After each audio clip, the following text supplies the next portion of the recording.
കഴിഞ്ഞ കുറച്ച് ദിവസമായി ഇടുക്കി വണ്ടിപ്പെരിയാറിൽ ഗ്രാമ്പിയിൽ ഒരു കടുവ ആളുകളെ മുഴുവൻ ആശങ്കയിലാക്കുകയാണ്. ഇന്നലെ പെട്ടെന്ന് ഈ കടുവയെ കാണാതായി. പക്ഷേ ഇന്നിപ്പോൾ വണ്ടിപ്പെരിയാറിന് സമീപം അരണക്കല്ലിൽ കടുവ ഇറങ്ങി എന്ന ഒരു വാർത്തയാണ് ഇന്ന് രാവിലെ വരുന്നത്. ഗ്രാമ്പിയിൽ കണ്ട കടുവ തന്നെയാണ് ഇതെന്നാണ് വനം വകുപ്പ് സ്ഥിരീകരിക്കുന്നത്. ഇപ്പോൾ വനം വകുപ്പിന്റെ സംഘം സ്ഥലത്ത് തിരച്ചിൽ നടത്തുകയാണ്. വിവരങ്ങളുമായി പ്രിൻസ് ജെയിംസ് ചേരുന്നു. പ്രിൻസ്, പശുവിനെയും വളർത്തുനായയെയും കടിച്ചു എന്നും റിപ്പോർട്ടുകളുണ്ട്. അപ്പോൾ ഈ കടുവ തീരെ അവശനാണ്, അധിക ദൂരം പോകാൻ കഴിയില്ല എന്നൊക്കെ ആയിരുന്നല്ലോ ഇന്നലെ വനം വകുപ്പ് പറഞ്ഞത്. ഇതിപ്പോ ഈ ഗ്രാമ്പിയിൽ നിന്ന് എത്ര അകലെയാണ് ഈ ഭാഗം? എന്തൊക്കെയാണ് നമുക്ക് ഇപ്പോൾ കിട്ടുന്ന വിവരങ്ങൾ? Good morning. ഈ വനമേഖലയോട് പെരിയാർ വന്യജീവി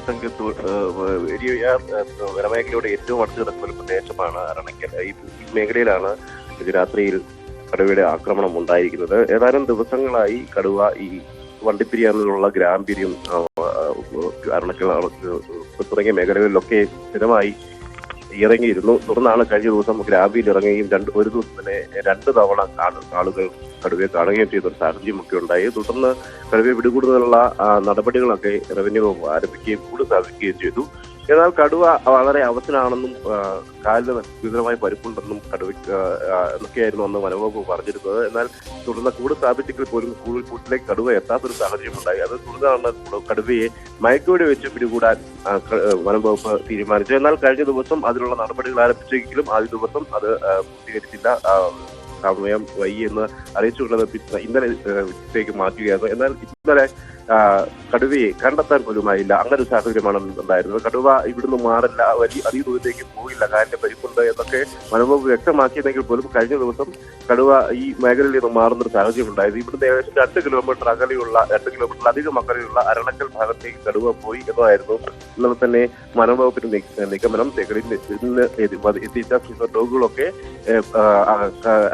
കടുവയുടെ കാൽപാദങ്ങളൊക്കെ പിന്തുടർന്ന് ഈ വനമേഖലയോട് ചേർന്നുള്ള അരണക്കൽ ഭാഗത്തേക്കൊക്കെ എത്തിയിരുന്നു. ആ പ്രദേശത്തേക്ക് ആ വഴി ഉൾവരത്തിലേക്ക് പോയി കാണും എന്നായിരുന്നു വനംവകുപ്പിന് നിൽക്കുന്നത്.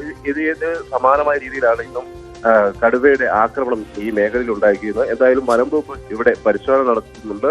ഒപ്പം കടുവയെ പിടികൂടുന്നതിനായി 3 കഴിഞ്ഞ ദിവസം സ്ഥാപിച്ച കൂടുകൾ കൂടാതെ 2 കൂടുകൾ കൂടി സ്ഥാപിച്ചിട്ടുണ്ട്. ഇതോടൊപ്പം തന്നെ കടുവയെ കണ്ടെത്തുന്ന നിമിഷം തന്നെ മയക്കുവെടി വെച്ച് പിടികൂടുന്ന ആലോചനയും വനംവകുപ്പിനുണ്ട്. അങ്ങനെ തന്നെ ചെയ്യും എന്നാണ്, മയക്കുവെടി വെച്ച് പിടികൂടും എന്നാണ് വനംവകുപ്പ് അറിയിക്കുന്നത്. കാരണം ഇതിന്റെ ചികിത്സ നൽകേണ്ട സാഹചര്യം കൂടി ഉണ്ട്, കാലിന്റെ പരിപ്പുണ്ട് എന്ന് പറയുന്നു. ഒപ്പം നാട്ടുകാരുടെ പ്രതിഷേധവും കഴിഞ്ഞ ദിവസങ്ങളൊക്കെ ഉയർന്നിരുന്നു. കാരണം കൃത്യമായ വനംവകുപ്പ് ഇടപെടുന്നില്ല, കടുവയെ മയക്കുവെടി വെച്ച് പിടികൂടാനുള്ള സാഹചര്യം ഉണ്ടായിരുന്നു, അത് സാധിക്കാതെ വന്നു എന്നൊക്കെ നാട്ടുകാർ ആരോപണം ഉന്നയിക്കുന്നുണ്ട്. കാരണം ഒപ്പം തുടർച്ച ഈ മേഖല കടുവയുടെ ഒരു ആക്രമണം വളർത്തുന്നവർക്ക് നേരെ ഉണ്ടാകുന്ന സാഹചര്യം കൂടിയുണ്ട്. അതുകൊണ്ട് തന്നെ എത്രയും വേഗം കടുവയെ പിടികൂടിയില്ലെങ്കിൽ വലിയ പ്രതിഷേധത്തിലേക്ക് ഇടപെടുന്ന സാഹചര്യം കൂടി ഉണ്ട്.